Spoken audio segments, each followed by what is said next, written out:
Welcome to This Week in Vegas, a Bettor's View. I'm Marco D'Angelo, along with my partner in crime. Who's not? And we're gonna spar. We're gonna spar a little bit. This week's gonna be an interesting This Week in Vegas. You know, every week we talk about what's going on in Vegas. We talk about handicapping and different things, and probably 90% of the time, this guy and this guy, we agree. Yeah. But today, get ready to rumble. Yeah, we've been going at it. We've been dancing around each other, tiptoeing around each other. But we finally said, let's just go at it. Let's just go to war and let the viewers decide. Let's just lay out our cases and let the viewers decide. First, let me just set the stage. Bottom line is, everybody knows how much I respect you. And everybody that's close to me knows how much I love you. You know, I mean, you're as close of a friend as I have. So, I mean, as far as how much I respect you, that's a given. There's only 3 people that I actually discuss games with that really take their opinion seriously and want to know what they think, and you're one of them. And I've known you for the shortest time. So you know how much I respect your ability to beat the point spread. That's a given. But we have a little disagreement, okay? Mr. Marco does this tremendous blog that I actually read every day. I'm not even going to front and lie and act like I don't. I check it out every day, and it's called his Trap Blog. And what Marco tries to do is find a game that he believes Vegas is enticing a certain side. And what he does is he calls that his trap, and he likes to fade that side. So Marco's under the belief, stop me if I'm wrong, that they set up traps. Now, this week during Dan and Mike's daily podcast, that you could catch it pregame, they asked me, what do I think about the trap? And I made it clear, do you want my opinion? Because I'm not calling anybody out. You can't argue with someone when their system works. And the bottom line is, he's proven it year in and year out that what he does works, and he wins. More times than not, he's above me in the standings in most of the sports, and we're both monitors. So I'm not going to lie in front. The truth is, I know he knows his stuff. But when it comes to this, just like we disagree about some things, I'm willing to take a run and a half in baseball, and he thinks it's a stupid bet. We disagree as far as trap bets. And when I was asked, what's my opinion? I said there's no such thing as a trap. I don't think that the odds makers are smart enough to be able to do that they could know what side's going to win, so they want to entice that action. And number 2, as a bookmaker, I don't think your agenda is to gamble. Your agenda is to split action. So even though I respect what he does and how he comes to his conclusion, I believe his labeling of the word trap is wrong. I think what he's doing is he's able to find a weak line and take advantage of it, and believes that the line is what it is because the odds makers know something. I think he's just going about it incorrectly. But the destination is reached properly, and I'll give you that due, but I will stick by my guns. There is no such thing as a trap. Okay. Now, for 30 years I've been doing this, and it's a situation. First off, I'm going to ask you a question. And this is something that you discussed yesterday on the podcast, and I discussed it today again with Mike and Dan, and a great podcast. You guys, if you're not listening to Today in Sports Betting, you guys are missing the boat. It's raw, baby. And, RJ's on Mondays, VR's on Wednesdays, I'm on Thursdays. We have guests the rest of the week. If you're not listening to this show, you're missing out. It's free, and it's a wealth of information. What percentage of people that gamble do you think are long-term losers? Minimum 90%. Okay. At the minimum. I agree with you. That's the number I have. Now, a lot of talk was given this week about the betting percentage sites and people that look at the betting percentages and they use that as their only handicapping.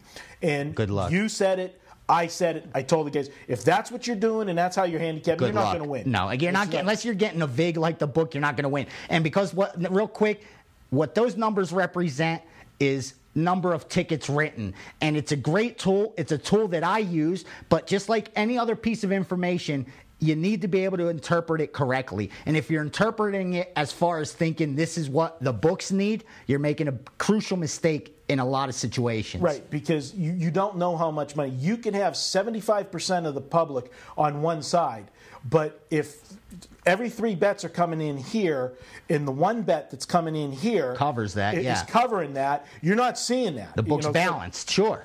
And you have to have contacts to be able to decipher that out. But let me explain to you, and maybe trap is the wrong word, but trap's sexy. When you I could live with sexy. You say, this is a trap game. It just sounds. Dude, it's been around for decades now, so obviously that's. But you got to know how to throw it. You have to know how to throw it. I agree. I even use it that I think this is a. But what I'm saying is, go ahead, you take. I don't want to rob the time. Okay, here. This is part one of many. I think it is. It's going to be a continuing saga because it's a good topic. But when I handicap, first of all, the betting sites I never look at all until my complete card is you don't want to be biased, correct? You don't want anything to enter your mind. Okay, we agree there. Sometimes, like when you'll come in on Wednesday in football season for a podcast and you'll say, hey, have you looked at such and such a game? I'll say, no, I haven't. Don't tell me who you like. Because if I haven't looked at the game yet, I don't want to hear anything. Exactly. Because you want to handicap the game with a no virgin bias screen. at all. You want to start with a plain canvas. I handicap my games. I put the opening numbers down.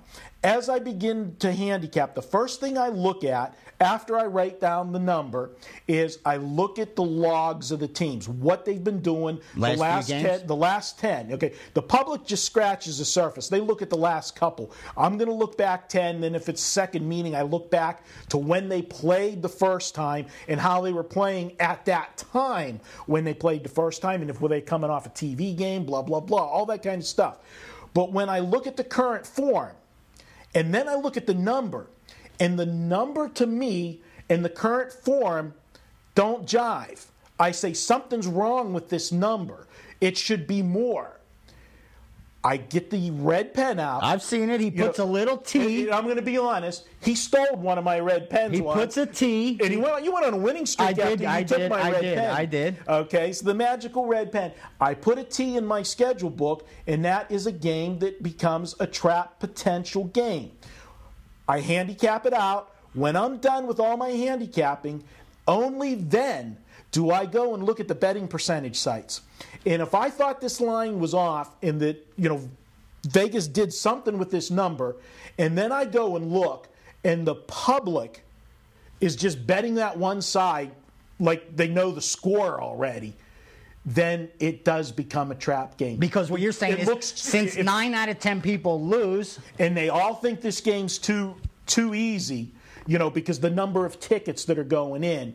But then what can make these plays stronger or weaker or, star rating, how I rate the games whenever I use them, is that if I find out that the public's all over one side, number of tickets, but then when I start making my calls around and I find out that the money's not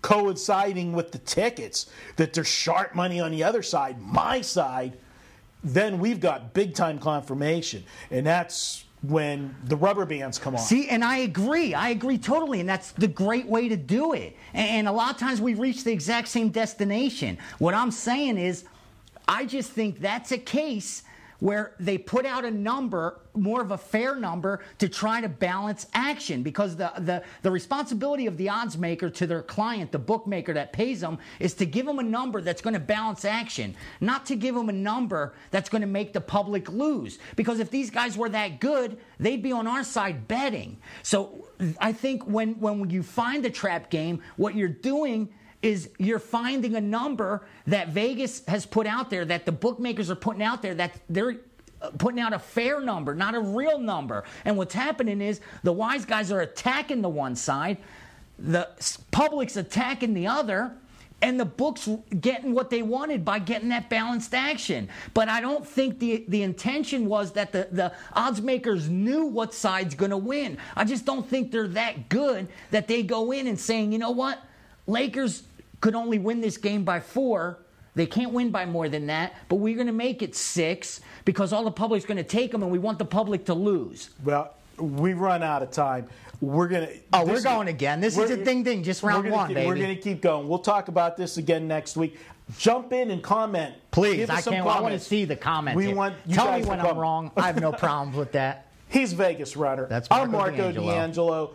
This has been This Week in Vegas, a bettor's view. We'll be back next week. Round 2. Ding, ding.